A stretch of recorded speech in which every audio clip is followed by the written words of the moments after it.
انا بكره ريلز.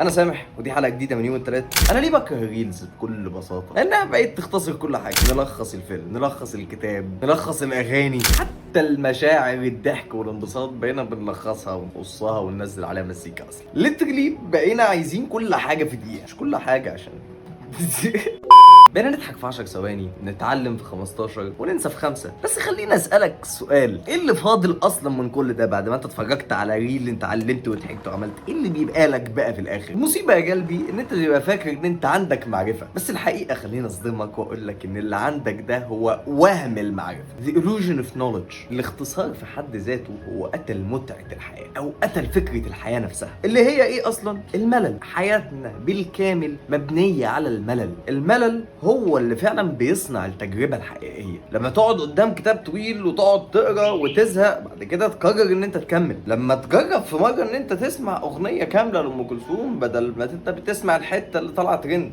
لما تتفرج على فيلم ببطء وتركيز، تحاول تستوعب وتحس كل تفصيلة بسيطة فيه. الحقيقة ايا كانت هي ايه، بس مش بتتولد في السرعة، بل بحس ان الحقيقة بتعيش في الخطوة التقيلة، الخطوة المملة. لان بكل بساطة اتذكر حاجة قريتها، ان الاشياء تظهر من خلال نقدها. وهي فكرة ايه؟ ان علشان تحس اصلا بالمتعة شرط اساسي ان انت تحس بالملل، عشان تحس بالسعادة شرط اساسي ان انت تحس بالزهق والحزن. فالمشاعر اللي انت شايفها وحشة ومملة ان انا المفروض اختصرها واقصها في الريلز او الكلام الزيادة او كل ده، اوريدي هو ده اصلا اللي بيصنع السعادة، او اللي بيصنع الحقيقة، واللي بيصنع التجربة الكاملة. اللي من غيره اوريدي انت مش هتكون سعيد اصلا. واتذكر في الاخر في النصيحة الاخيرة من يوم الثلاث، ان كل ما تعتمد على شيء مختصر، كل ما قيمة الشيء اللي انت هتاخده هتكون بنفس حجم الاختصار ده. وعيش الحياة بمللها. انا اهو يوم الثلاث يوم ممل، بس عايشين الحياة كلها مش خميس بس.